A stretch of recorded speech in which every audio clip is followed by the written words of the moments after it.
आर्य समाज के संस्थापक महर्षि दयानंद सरस्वती अपनी निडरता और सत्य बोलने के आग्रह के लिए जाने जाते हैं।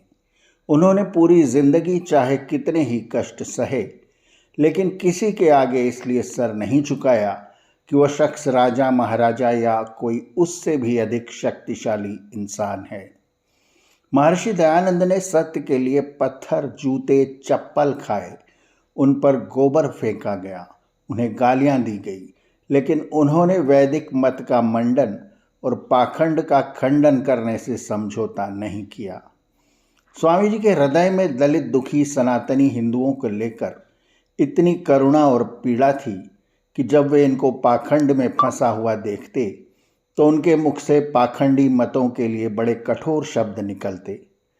वे किसी भी मत की समीक्षा करने में मुलाहिजा नहीं पालते थे, इसलिए अनेक बार प्रवचनों में कई श्रोता उनसे नाराज हो जाते और स्वामी जी को शारीरिक नुकसान पहुंचाने का प्रयत्न करते।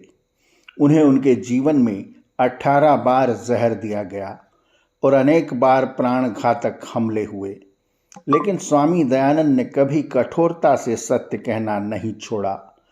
घटना बरेली के बेहम इलाके के एक बाग की है। यहाँ खजांची लक्ष्मी चंद की कोठी में स्वामी दयानंद ठहरे थे। स्वामी जी के एक प्रवचन से वहाँ के अंग्रेज कमिश्नर नाराज हो गए और उन्होंने खजांची लक्ष्मी चंद को अपनी कोठी पर बुलवा भेजा। अंग्रेज कमिश्नर ने लक्ष्मी चंद से पूछा, दयानंद स्वामी तुम्हारी ही कोठी पर ठहरा है? खजांची ने बोला, जी सरकार। कमिश्नर ने उनसे कहा, अपने स्वामी से कहो ज़्यादा सख्ती से काम न ले। हम ईसाई लोग तो सभ्य हैं, वाद विवाद से नहीं घबराते, लेकिन अनपढ़ हिंदू और मुसलमान बिगड़ उठा तो उसका प्रवचन बंद हो जाएगा। लेकिन खजांची लक्ष्मी चंद की हिम्मत यह संदेश स्वामी जी को देने की नहीं हुई। वे अपने एक सहयोगी के साथ स्वामी जी के पास पहुँचे और उस सहयोगी ने स्वामी जी से कहा, महाराज, कल खजांची साहब को कमिश्नर ने अपने बंगले पर बुलवाया था, यह आपसे कुछ कहना चाहते हैं। स्वामी जी मुस्कुरा कर बोले, इसमें सहमने की क्या बात है? कमिश्नर ने यही कहा होगा ना कि अपने पंडित से कहो ज़्यादा सख्ती न किया करे, आप चिंता न करें। अगली सुबह ही उस प्रवचन में, जिसमें अंग्रेज कमिश्नर और कलेक्टर खुद उपस्थित था, स्वामी जी ने गर्जना की। उनके ये शब्द इतिहास में अमर हो गए।